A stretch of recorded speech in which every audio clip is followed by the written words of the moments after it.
Au nom du Père et du Fils et du Saint-Esprit, nous continuons notre neuvaine portant sur le thème général, neuvaine de accueillir et vivre la grâce de l'Esprit Saint en famille. Et aujourd'hui, au 6e jour, nous allons parler de la grâce du pardon et de la réconciliation en famille, nous inspirant de Matthieu 18 à partir du verset 23 jusqu'à 35.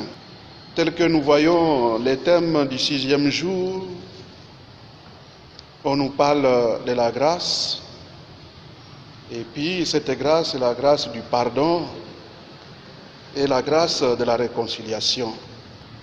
Et la grâce, tout court, signifie une faveur ou un bien gratuit reçu de Dieu ou de quelqu'un d'autre ou accordé par quelqu'un d'autre ou par soi-même.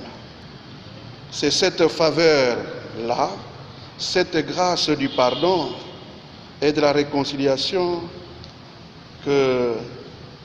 sur lesquelles nous voulons faire un petit partage pour édifier notre enseignement, notre vie de foi pendant ces temps de la neuvaine. Et voir comment, dans la famille, nous vivons le pardon. Nous menons une vie de réconciliation. C'est pourquoi ce thème, tel que c'est constitué, porte sur deux points. Le premier point, c'est la grâce du pardon, ou tout simplement le pardon. Le pardon, c'est quand on vous a offensé, on vous a fait quelque chose de mal, et du coup, vous décidez de laisser tomber, de considérer ce mal comme inexistant. À ce moment-là, c'est à ce moment-là qu'on devons parler du pardon. Et si le chrétien doit pardonner, c'est parce qu'il est créé à l'image de Dieu. Lui qui pardonne à tout moment et à chaque instant de notre vie, Dieu pardonne. Si Dieu retenait nos fautes, qui subsisterait, disent les psalmistes.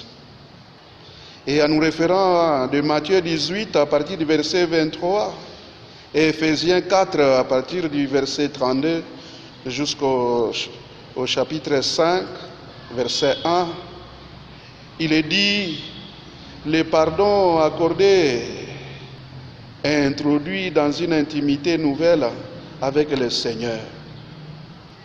Tenir une offense pour non-avenir, et renoncer à tirer vengeance, c'est là que nous appelons pardon. Et ce pardon rend nos prières efficaces et libres, et libère l'action de Dieu dans toutes nos familles. Le refus de pardonner nous livre au tourment, tels que l'amertume, la haine, la rancune, le désir de vengeance, et ainsi de suite. La famille est le lieu où l'on se blesse mutuellement. Comme partout il y a 2 personnes ou 3, on se blesse toujours à tout moment, on prononce ou on pose tel acte qui ne plaît pas à l'autre. Mais le pardon rétablit progressivement l'amour, la chaleur familiale, car la capacité de pardonner, de se pardonner, fait partie de la vocation et de la mission de la famille, ou vocation ou mission de chacun des membres de famille. La pratique du pardon non seulement sauve les familles de la division, mais les rend capables d'aider la société et à être moins méchante et moins cruelle. Oui, chaque geste de pardon répare les fissures de la maison, consolide les murs de la maison.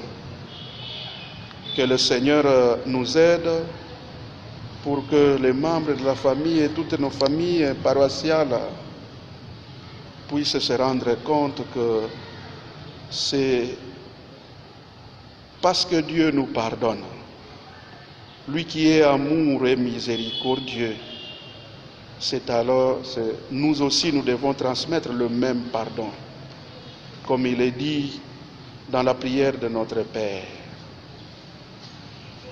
Pardonnez-vous comme moi, je vous ai pardonné. Au deuxième niveau de ce thème, nous avons parlé de la grâce de la réconciliation. Dieu est celui qui apporte la réconciliation. Elle est d'abord une grâce de Dieu en notre faveur. Dieu frappe à la porte de notre cœur pour donner. L'entendre et lui ouvrir la porte conduit à la communion avec lui. Dieu ne s'impose pas à nous. Il faut le voir en toute liberté. Il faut le vouloir en toute liberté. La conversion est nécessaire. Par la foi et la repentance, nous nous réconcilions avec Dieu, avec nous-mêmes, personnellement, comme individus, et aussi avec les autres. Cela veut dire que la réconciliation dépend de la liberté de tout un chacun. Et Dieu envoie chacun de nous vers les autres, vers tous, sans exclure certains, pour leur faire part de notre expérience des fils adoptifs et des aimés de Dieu. C'est en fait la relation verticale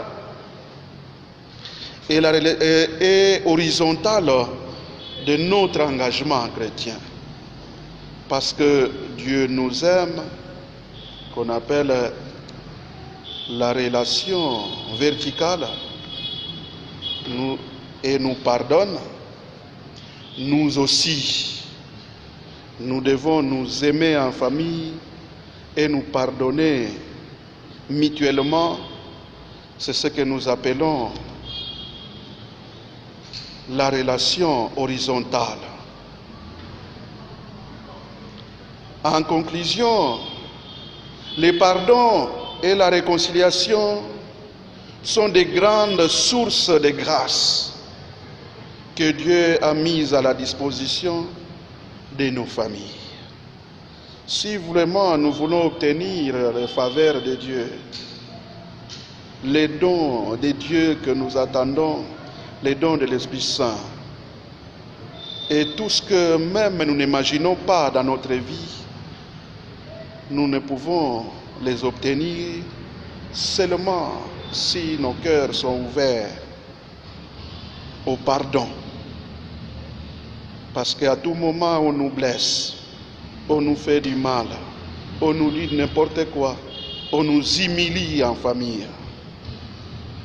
Faisons l'effort de nous abaisser, d'accueillir tout cela et de confier tout cela au Seigneur afin qu'il nous aide et qu'il nous donne la force d'oublier, de pardonner. Combien de grâces que nous gaspillons et laissons passer à cause de notre orgueil. C'est seulement l'orgueil qui est l'ennemi du pardon. Demandons la grâce du Seigneur tous les jours de notre vie pour que l'orgueil ne s'installe pas dans notre vie. L'orgueil risque de constituer la barrière de nos prières, contre nos prières. Manque de recevoir et d'accorder le pardon. La barrière, c'est l'orgueil.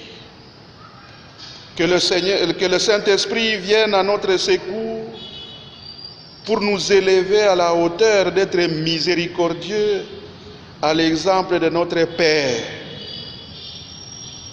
qui est miséricordieux. Si nous lisons bien en Luc 6 au verset 36, étant créé à l'image de Dieu, sachant que nous avons été créés à son image, lui qui nous pardonne à chaque instant, dont son nom est amour et il est miséricordieux, c'est seulement en l'imitant que nous devons recevoir, nous aurons la porte ouverte pour que toutes les grâces du Seigneur et surtout les fruits de l'Esprit Saint s'installent en nous. C'est grâce au pardon. Nous demandons aux familles qui se demandent de temps en temps pardon, qui se réconcilient de temps en temps, qu'ils soient ensemble, qu'ils sachent que sans le pardon, tout est détruit, tout est bloqué, et même la prière, et même les contacts avec le Seigneur, et la famille risque d'être déchirée. Et déchirer la famille, c'est déchirer l'Église, parce que la famille, c'est la petite Église qui se déploie pour devenir la grande Église de Dieu par le pardon mutuel. Que l'Esprit Saint que nous attendons nous aide tous les jours et emplisse le cœur de chaque membre de la famille. Amen. Prions le Seigneur. Père de miséricorde, tu as envoyé ton Fils Jésus pour nous réconcilier avec toi et nous obtenir ton pardon. Que l'Esprit Saint infuse dans nos familles la grâce du pardon et de la réconciliation, spécialement pour les familles divisées, déchirées. Toi qui règnes pour les siècles des siècles. Amen.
Le Seigneur soit avec vous. Que Dieu Tout-Puissant vous bénisse là où vous êtes. Père, Fils et Saint-Esprit. Amen.